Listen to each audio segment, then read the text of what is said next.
Hello,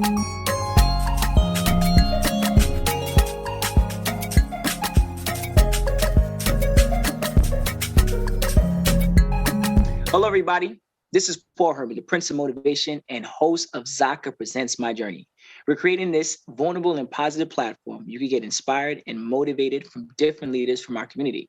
Today, our guest is Sonya George, who is the Vice President of Grace Place Work. How you doing, Sonya? Hi, I'm great. How are you?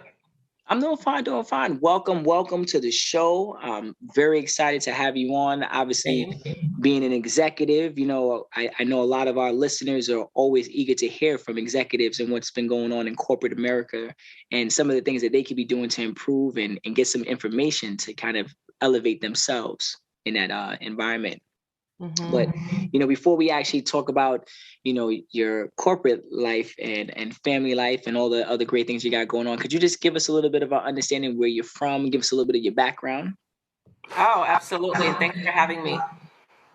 So I was born in Guyana, which is the only English as an official language country in South America. And my family and I immigrated to the United States in 1985, and we settled in Brooklyn, New York, which I still live in Brooklyn, New York to this day because it's an amazing place to be. But as immigrants, we came from very humble beginnings, and the first few years here in America were really tough, right? There was the culture shock for us, coupled with having very thick Guyanese accents and getting made fun of those accents, and kids can be really cruel. So, but it forced me to somewhat acclimate myself to this new place and space that I was living in, and saving my accent, which I do love and appreciate for those who appreciate and understand it right back, right? Mm-hmm, So mm-hmm. When we first moved here, like I said, humble beginnings, right? We didn't have a place to stay, and my aunt was gracious enough to allow us to stay with her for a bit over a year in her one-bedroom apartment, right? And it was myself, my brother, and my parents, and it was interesting. My brother slept with my aunt in her bed, and I slept with my parents in a pull-out sofa for over a year, right? And when we finally moved out, it was difficult because it took a while for my parents to find employment. My mom being the first person to do so, right? And obviously my dad, he had a much longer runway to finding employment, which I'm sure probably weighed quite heavily on him. Being a Black man, being prideful, and always being a provider, right? So within our means, my parents, and always looking for ways for us to move on up from like bad part of Brooklyn to a slightly better part of Brooklyn. And eventually we settled into a house in East Flatbush during my freshman year of college, right? So it took a while for us to get to a house, which was the first home that my parents owned in America, right? As we moved about, they were also very keen on saving money because home ownership was important to them, and building a solid foundation. So I stayed with my family until I was about 27 years old when I moved out into my own place in an even better neighborhood in Brooklyn. Okay, so you stayed in Brooklyn. Oh, yeah. Is there a reason why you stay in Brooklyn? I know Brooklyn's like that melting pot, I mean, obviously New York as well, but like, you could have moved to any one of the boroughs. Is there something like did you feel like you felt more connected to your culture in that area? It's culturally, it's the neighborhoods in Brooklyn. If you're familiar with Brooklyn, anywhere you go, there's a different vibe, a different feel. I also feel like Brooklyn to me is like the world, right? If you can experience, live, thrive, survive Brooklyn, right? Anything that comes your way, you can deal with, right? And I love that it is that melting pot. Like I've had so many good and not so good experiences in this borough, and it just feels like home. It feels warm to me. Now, can I live other places? Absolutely, right? And if there's a place that was really calling me and I wanted to move, great, I would do that. But just Brooklyn feels right. Mm-hmm. And when you transitioned from Guyana to Brooklyn, what was like the biggest, difference? Obviously the weather, I can only imagine. And obviously, but like, what about like the food? Being around that type of culture, and obviously your culture is deeply rooted in music and love, and just being Caribbean. Is Yeah. is a vibe within itself. So how did you like? Did you find people that look like you, speak like you? Did you connect with other different Caribbean, individuals within that community? Yeah, that's the great thing about Brooklyn. You can find your people, right? You can find your food. I travel a lot for work, and I may go to the Bay or I may go down south or wherever, and it's like they just don't do it the Caribbean way as well as Brooklyn does, right? So I didn't feel out of place in that way. I think for me it was the culture is different, right? Of course, the weather is different. We came in August, which was good, and then we got this big slap in our face around Mm, October. yep, So yep. That gets that was all of tough. us. Yeah, rough.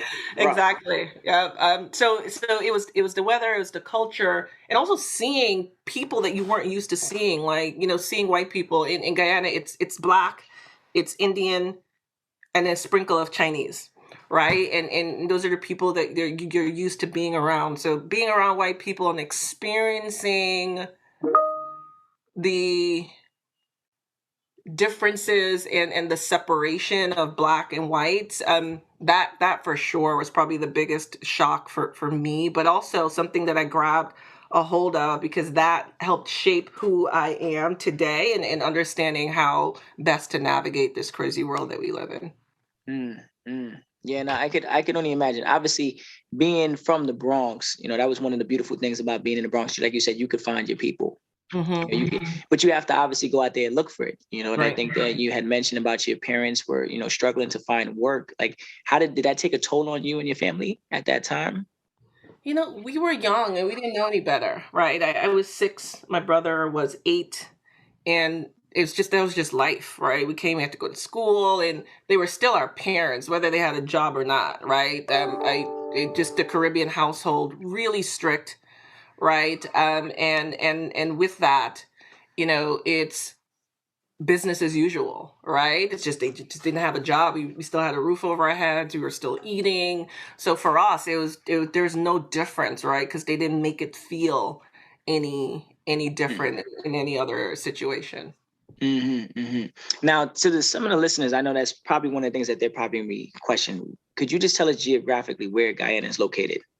Yeah. So Guyana, although it is in South America, I would say I 100% identify as Caribbean, right?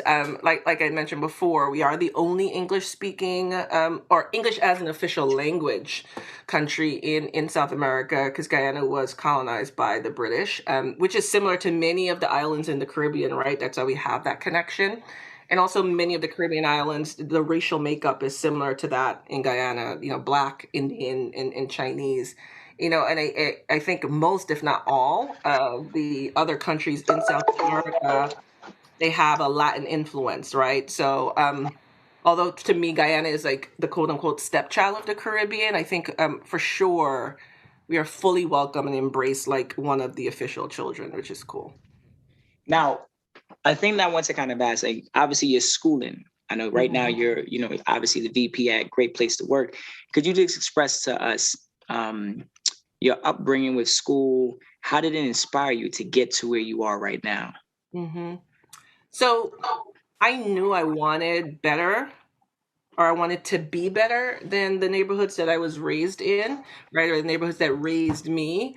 So I probably wasn't able to articulate this at this time, right? Being young, but as I think about it now, I reflect back, like I knew somewhere I had to create a plan, right? To move me along that journey. And of course, the first steps are for any black boy or girl, especially being an immigrant, is just getting exposure and great education, right? So I knew I was afraid of, and so was my mom, most of the schools, if not all the schools in the neighborhoods that I grew up in.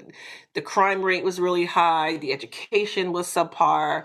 And I'm like, I'm a smart kid. Like, I'm not interested in that. Although, if I was smart, I'm like, I should have gone to those schools and I'd have been the top of the class. But, hindsight is 2020.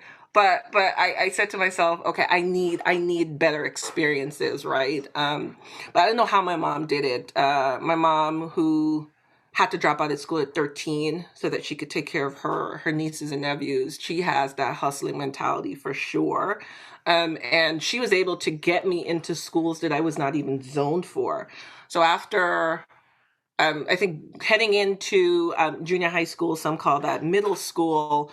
Um, here I was living in Flatbush at the time and traveling over an hour by myself on the subway to get to junior high school or middle school in New York City in How, Bensonhurst. how old? I was, oh my God, what is middle school? Like 9 or 10 starting, Wow. right? But we all did it, right? In the community, like we're latchkey kids. Parents have to go to work. They can't take us to Yeah. school, pick us up from school, right? So the school is in Bensonhurst, which at that time was one of the most racist neighborhoods in Brooklyn, and not probably the safest neighborhoods for Black kids to be walking around. And so I went to a predominantly white school where there were sprinkles of Black and Hispanic kids who also traveled a long way to get there. Um, we definitely faced discrimination in the school, the parents, the neighborhood.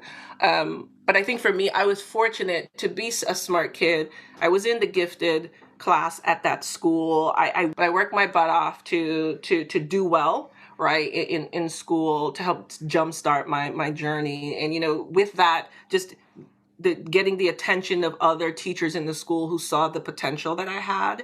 And I had one teacher who took me under his wings. When I graduated from that junior high school, he actually got me into really great high school that I was also not zoned for, right, at the time. And so when I think about that experience, that type of exposure, breaking down barriers around what people typically think of Black kids, especially Black kids who come from the quote unquote hood, right?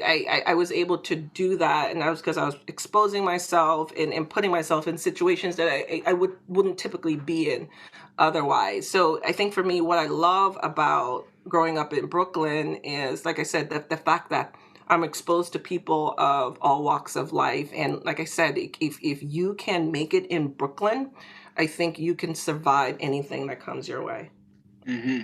And you feel that your culture and also your upbringing with education and just your drive, as you mentioned about your mother having that hustler mentality, do you feel that's kind of the mentality you have now by being the VP?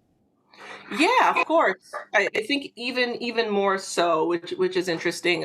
For my mom, it was more of, I want you to be exposed to better things, but I don't think my mom necessarily pushed me to be great, right? I think there's just something in me that wanted to be great. Whatever, great is relative, right? Whatever that means for the individual. She just wanted kind of the comfort and the safety and education affords.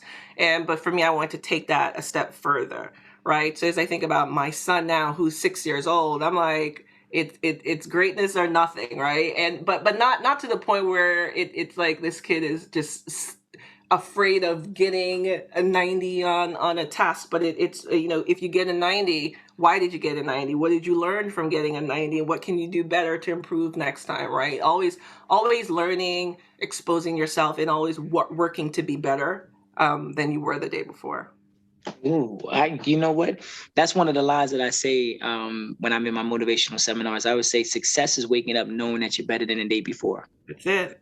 Like, a lot of people like, success is a dollar, success is a house, it's the lifestyle. But if I wake up knowing that I'm smarter than I was the day before, then I'm successful. It's awesome. Yeah. Or Yeah. you've learned lessons, right? Or you're not falling into the same traps, or doing the things that you're doing and expecting a different outcome. It's like, how do you continue to evolve as an individual and be proud of that evolution? Hmm. Hmm. Now, just talk to us a little bit more about being the VP at Great Place to Work. Could you tell us a little bit more about what you guys do over there? Oh, sure. I never thought I'd be here for so long, but I to this day I love it. But when I left Google heading to Great Place to Work, and Google at that time had acquired the company that I was working for. And I took a huge pay cut going to Great Place to Work. And, at that time I'm in sales, right? And Great Place to Work didn't need to have commission when I started. So for those who are in sales, the words no commission are like curse words, right? To salespeople. So a huge pay cut, no commission. I'm in my apartment and paying my mortgage and paying all my bills, and I'm like, all right, got to figure out how to make this work. But I was really pumped, right? Because I started a Great Place to Work as an individual contributor, and I worked and fought, not only to get respect from my peers and leaders, but also to get recognized for my accomplishments. And even at this wonderful company, I did struggle at first, right? I left an industry that I was familiar with, which is advertising, and moved into this industry that was foreign to me but intriguing to me around people and culture. But I loved what the mission of Great Place to Work is. So I needed to figure out what I had to do and learn in order to be comfortable. So, I partnered with the consultants and went on client delivery calls with them so I can understand the full customer journey. Identified people in the organization who had that special something that I may not have had at that time, and figured out how I can learn those things, right? And at one point I also went back to NYU and got my certificate in organizational development just to understand the customer end of the work, right? And all things that I need to do to be better at the job that I loved, right? So from there, I started getting better at my sales and doing a great job. And I was promoted to the associate vice president role, leading East Coast sales. That expanded then into a few years later, the VP of sales across the country. And when our business expanded a few years back, my CEO, who I report directly to, tapped me to join a special projects team with him and three other leaders in the business. And I was first, I was a little apprehensive because that meant I no longer had the people leader responsibility, which back then I thought I needed to have that to get the respect that I thought that I deserved. Right. But I quickly got over that sadness. I think success in corporate America should not have any direct tie back to people leadership. Right. And I'm now in a position where I can inspire, I can motivate, I can mentor my colleagues without having any kind of management responsibilities and or pressure. Right. And I think that's an amazing position to be in. So Great Place to Work. Who are we? We feel strongly about being the global authority on workplace culture. So we as a business help organizations kind of quantify their culture to help produce better business results, right? By creating what we call high trust work environments for employees. So, we use our data, we use our benchmarks to recognize great companies and certify great companies that are putting their people first, or what we say having a people first culture. Right. And we do this not only in the United States, but we do it around the globe. And in the US specifically, we partner with Fortune magazine to produce the 100 best companies to work for list every single year. And our mission keeps me going every day. Right. Our mission is to build a better world by helping organizations become great places to work for all. And for all is key when we think about getting the equity needed for Black people to thrive in corporate America, because it's like no matter who you are, what you do, what your context is, your religious beliefs, your sexual orientation, your race, ethnicity, all that good stuff that makes up individuals, no matter who you are, you should be experiencing your workplace as a great place to work more often than not. And that's what we strive for every single day. Now, as you being a woman of color, like, how do you feel about you've been inclining up this ladder? Like, how do you feel like, the pressure? I know that you said that in the beginning that your mother and father were looking for work. You're at a place right now where you're making a lot of impact in your own community, obviously at your office, but then also outside, having people of color looking at you and be like, well, this is a woman of color in position that could actually help and more importantly, provide a voice for our people. How do you feel about that? I think it's something about often, right? What that responsibility is. because we have historically, we didn't have anyone. Let me speak for myself. Growing up and working my way through corporate America, I didn't have role models in the sense of role models that look like me, in the sense of people I can go to who would really kind of guide me, right, and mentor and motivate me. And I when I started my actual sales career, I had sales assistant roles earlier on, but when I actually started selling, I was at Black Enterprise magazine. It's a brand that I love, fully supported and idolized in so many ways. And even there, I didn't feel like anyone had my back. Right. I was in my early 20s. I was smart. I was confident. I was ready to make my mark in advertising. However, I was in this new space, which was dominated by aggressive men and some women who were willing to play the game to climb the ladder. Right. And I'm grounded in my moral compass. So I didn't want to become that person. And so, being at a Black company where I thought I would get that massaging needed and didn't get it, after a while I said, I can't learn and I can't grow and I can't evolve here, which is fine. I got out of Black Enterprise what I needed, but I needed to go somewhere else and learn, and understand the world. Right. So, I fast forward a few years and I'm at the company I said was acquired by Google. And it seemed so ideal, right? Ideal position to be in, being part of Google. But I was already at that point, where, I wasn't sure where I wanted to go. And here comes this like mammoth of a company that was already set in its ways. And, I tried to think about the positivity behind having a corporation like or being a part of a corporation like Google. But, I felt like it was still challenging as a Black woman to really have a voice, to really stand out. So I felt stifled.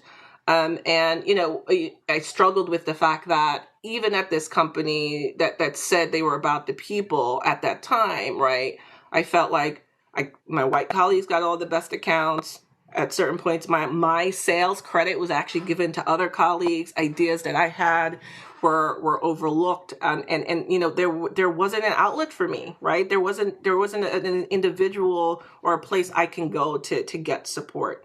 And I think even at Great Place to Work now, at the beginning, I struggled, right? I saw others getting promoted after not even making their sales target, right? And it was like that entitlement of, I've been here for a while, so I should get promoted. And when I asked for a promotion, I had to jump through so many hoops to get to that point. And even when I started on that promotion journey, I still had to fight for the right salary increase, right?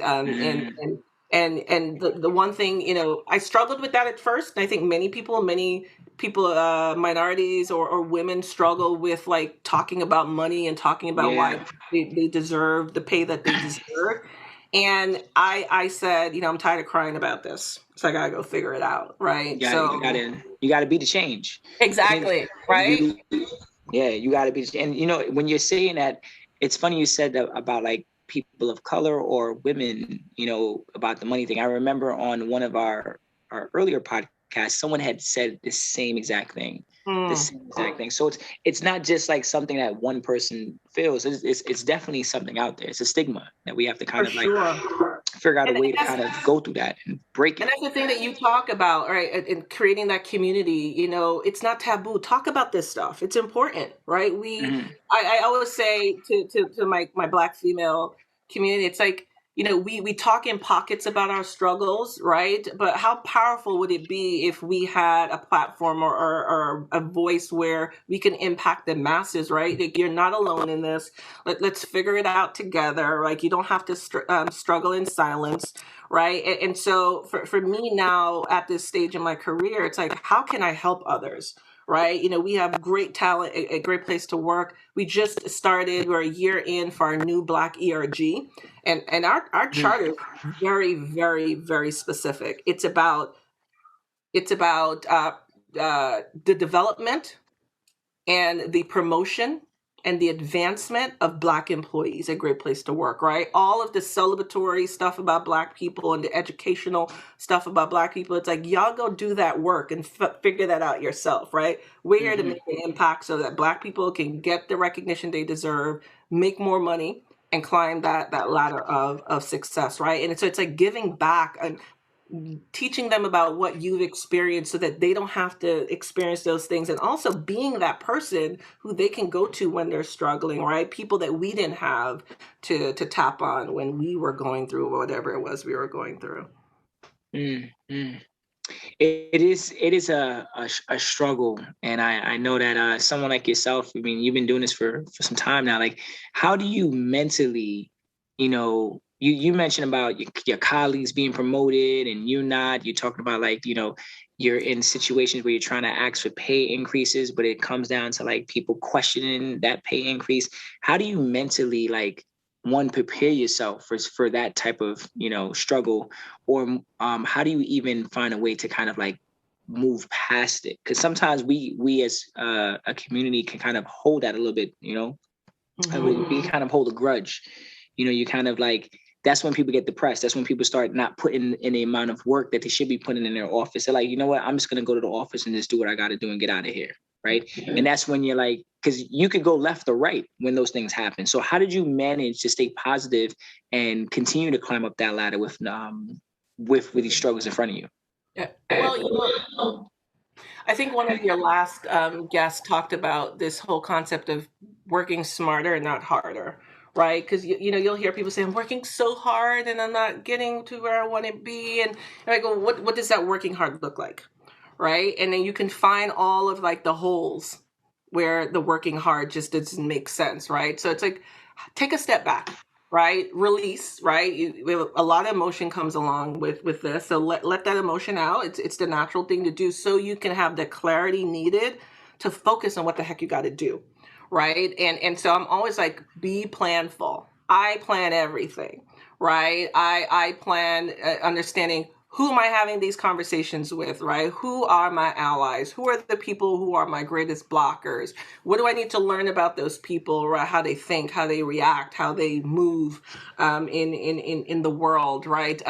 What do I need to know about my work product, right? What are my success metrics? And I was actually just talking to a colleague about this the other day. She's been in the workforce even much longer than me, and she's like, I never feel comfortable talking about my accomplishments. I'm like, if you can't humble brag, then you're putting yourself at a disadvantage, right? Don't put that on anyone else. You're doing that to yourself. And I think the Black community is that one community that they don't know how to humble brag well, right? And so it's like, how do I talk about my accomplishments and what I'm giving back to the business, right? Like, from a sales perspective, for me, it's dollar and cents, right? Like, my target is X, I've exceeded it by Y, like what? Right? I know what's happening outside of Great Place to Work. I know what the marketplace looks like, right? So researching what's happening is important. Educating yourself on what's happening around you in your space, in your industry, your work is important. So for me, it's like telling people, be planful, right? Understand the situation, understand what it is that you're looking to accomplish, and be very specific around what your accomplishment is, and not super vague. Because if you are vague in what you want to accomplish, someone will poke a hole in that, and then you're not going to get to where you want to be. So be specific about what you want, have an understanding of what you deserve for that work, and then talk about what you've done to get you to that place to get what you deserve, right? Yeah, So reflecting on that, because sure. It's important to know, like, when you're climbing that ladder, that you're like, okay, what worked for me this stage, I could probably like transfer it to the next phase of my life. For sure. Whether it was, I had to stay a couple of hours after work, okay, if that worked for me last time and it got me this raise and it got me this promotion, and maybe I should continue to do that, and not trying to change that. So with you saying that, like, what are some of the qualities that you think are necessary to be, a person of color, in the leadership role that you do possess? Great question. Probably a few things. One is respect, right? Demanding it from our white counterparts who may not feel as comfortable giving it, right? But there's a finesse in how you demand respect, right? So that, especially for a Black woman, so that you don't come across as the angry, aggressive Black woman. I remember even at Great Place to Work, I had some white colleagues say to me, you're so great at what you do. You're so aggressive. I'm like, do you know the definition of aggressive? Right? Go look at the definition of aggressive. I'm assertive. I'm definitely not aggressive, right? So let's check that. Big difference. Big difference. There's a huge difference there.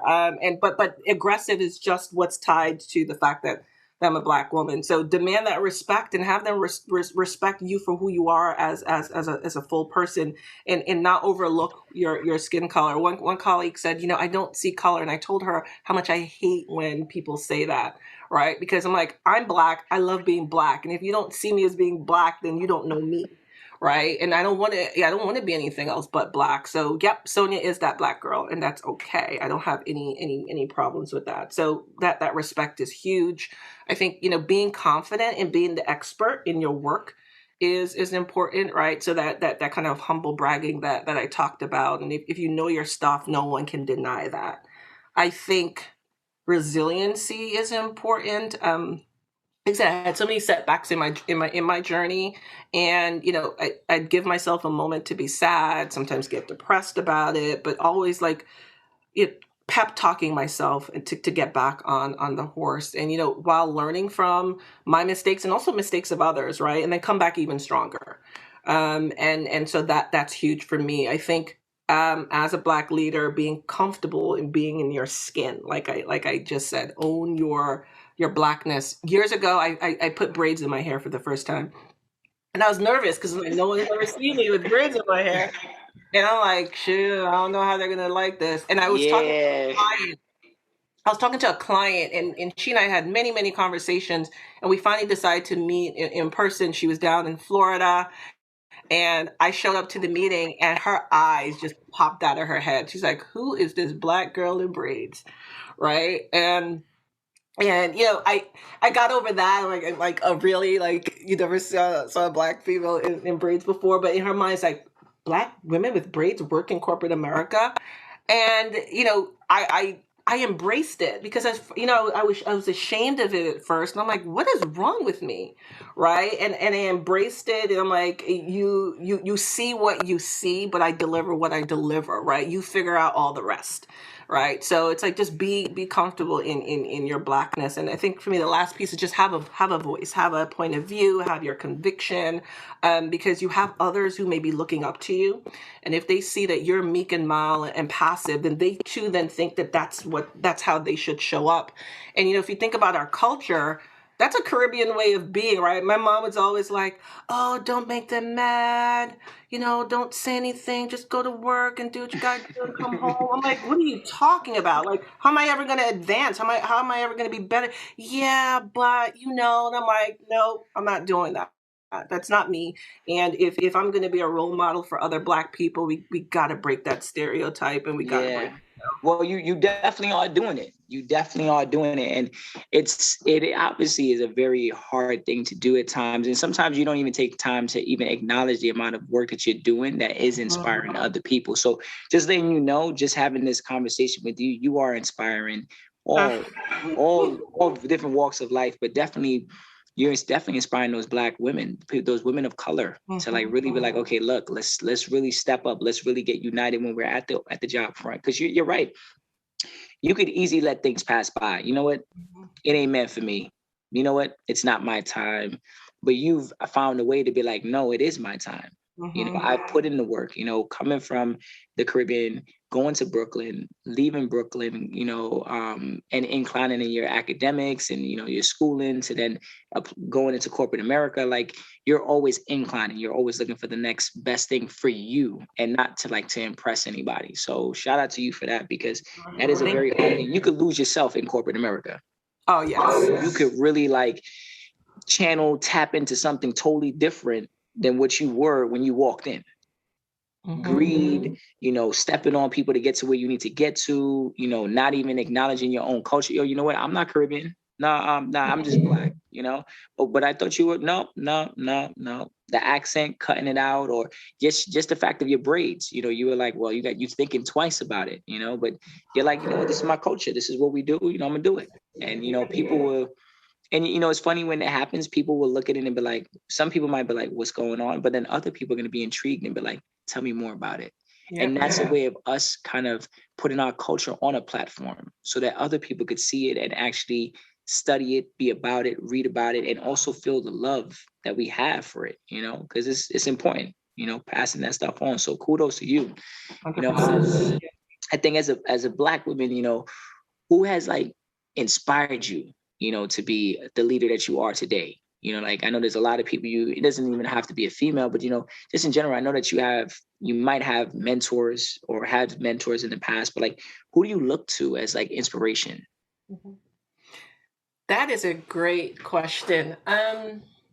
Look, I think for me, I think about that question in two ways. One, I love seeing Black women just doing their thing and enjoying it, right? One woman I think is awesome is Gail King. She just retired. She was the CAO of Nationwide, and if you know anything about Nationwide, they're all about people first, and they're all about diversity, equity, and inclusion. And Gail was like at the helm of that, and you know we started with a work relationship, but as we've been working together for many many years, it's like there's an appreciation for her and her journey and how she showed up every single day. So I think for me that's one Black woman that I tip my hat off to. Another person actually is a white male. And my first job out of college was at CBS News Radio 880 in New York, and I had at the time he was just a salesperson, senior salesperson, never wanted to be in leadership, but was so amazing at mentoring. And he saw something special in me, and he and I would talk, and he would teach me different things about, especially like the hierarchy of my values as I move along in my career.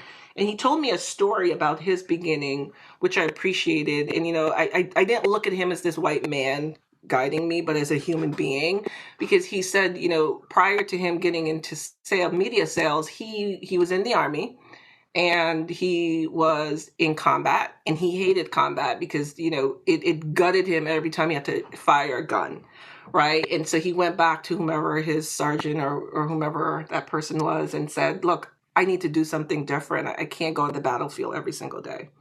Right. And they're like, oh, well, the only thing that's there for you to do is for you to burn feces at the end of the day. Right. Because, when you go to the bathroom, you're out in the woods, like you dig a hole, and that's where you do your thing. But to be sanitary, someone has to burn that. And that was his job. Right. And he said he took so much pride and care in that job, and it really shaped who he wanted to be as a person. And so for him, it's like he never wanted to be in a leadership position to say he was management, but he always wanted to mentor and talk to people about what are the things that's most important to you when you think about your career. What do you want to accomplish?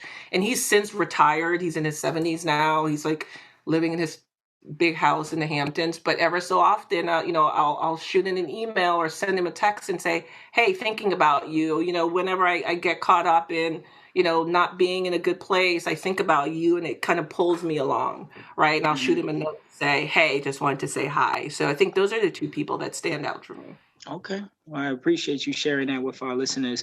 As a as a Black woman, who has, in a sense been managed before, and now you're obviously a leader. What are some of the things, underappreciated minorities need from their managers to succeed?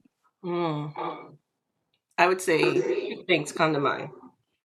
Um, I say find as many Black people early on in their careers that you can mentor, right? And give them the opportunity to carve out a path. And when I say mentorship, it's more around just being real and having conversations, and being that listening ear, or at times that sounding board, or that voice that they need. And I say double down on this, right? I didn't have that, right? Growing up, coming up in my career is like a dog eat dog world, and I'm sure you guys have experienced this too. But the way that Black people thought about career advancement, it's like there's only one spot for a Black person, and I got to be that person, right? So I don't need any competition. I don't care how old you are, how young you are, your age, whatever, your gender, right? It's about me. And I think, we're doing such a disservice to our community thinking that way. I feel and I hope that we have evolved since then. And I think, it is our opportunity as Black leaders to do this in a proactive way, right? When we see that someone is struggling or we see that someone is amazing, right? It's like grab them, take a hold of them. And I think for me, I get super excited when I see a bright, assertive, capable Black talent, right? I get riled up. I'm like, all right, what do we got to do to create this or carve out this path for you? Like you're special. You need to go places, right? And I look at it as, since I feel like it's my responsibility and I don't want to suppress your advancement in any way because of any of my fears or insecurities, I look at it as, if you win, I win, right? Because my people were winning. So it's like, find those people and support them and guide them and mentor them. And along the same lines, I think the next piece is kick them in the pants when they need it. Right. I think a little bit of tough love goes a long way. You do deliver that tough love in a delicate way, but just be very clear around, what you're seeing, what you're experiencing, and provide them with the right guidance to help them to be better, to do better. I don't think it's one of those things like, I don't want anything less of you, right? And how do you then understand to be smarter in the work that you're doing? I was talking to my son about this, and he's 6 years old, but I always say to him, I don't want anything less than 100% on your test. And he'll say to me, and I said this to you guys, like, what if I get less than 100? Like, great, do better next time and learn a lesson from that. So it's like, when you're kicking them in the pants, it's also talking about, what do they need to do to improve and how can you support them through that? Okay. Well, very well said. Definitely very well said.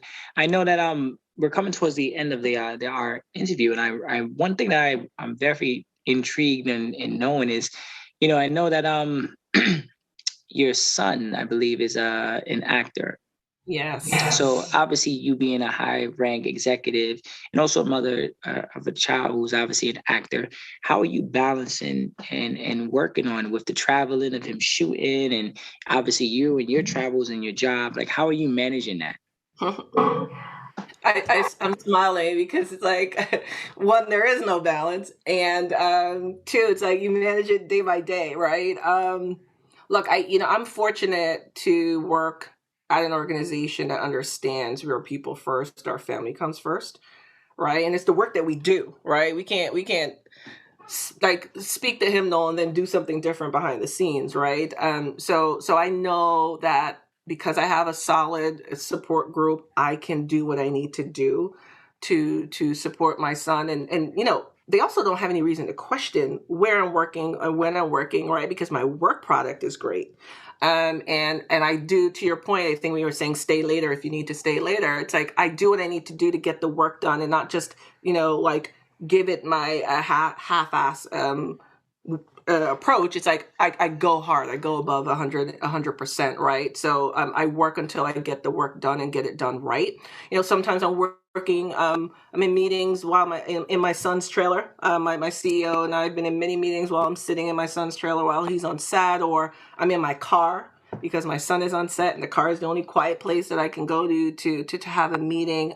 This past summer, my son was shooting a movie in Greece. So, we are 7 to 10 hours ahead of the US. I took a lot of my meetings at 1 a.m., right? Or midnight because I had to get the work done, right? So for them, it's like, you can work anywhere, right? And you can work at any time, just get the work done. And I find like I have that support not only from the company, but I also have the support from my clients, because my clients know, and they're so not only invested in my success, but they also care about the success of my son. So I would say for sure I'm blessed, but it's also because I work hard to get the work done as well. Okay. And I obviously your work ethic obviously just pour into your son at that point. Oh yeah, he's like, mommy talks all day and she works all the time. That's all she does. Well, that came from your mother. It's just transferring down. It's just trickling on to the next person.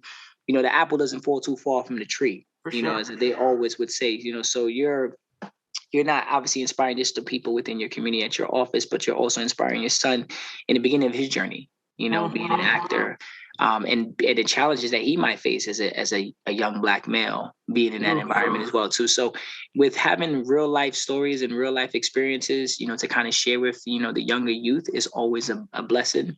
So it's not like just, hey, look, I think you should do this. It's more like, this has happened to me. This has happened to some of my colleagues. You know, just be aware of it, you know, be mindful of it, and obviously work through it. And I think that you've done a phenomenal job by doing that, and showcasing it through the work that you do.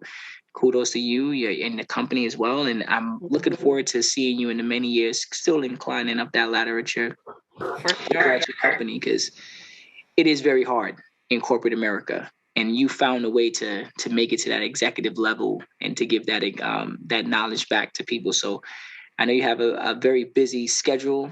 I mean, being a VP, I'm surprised you're not on some helicopter right now flying somewhere. Yeah, right.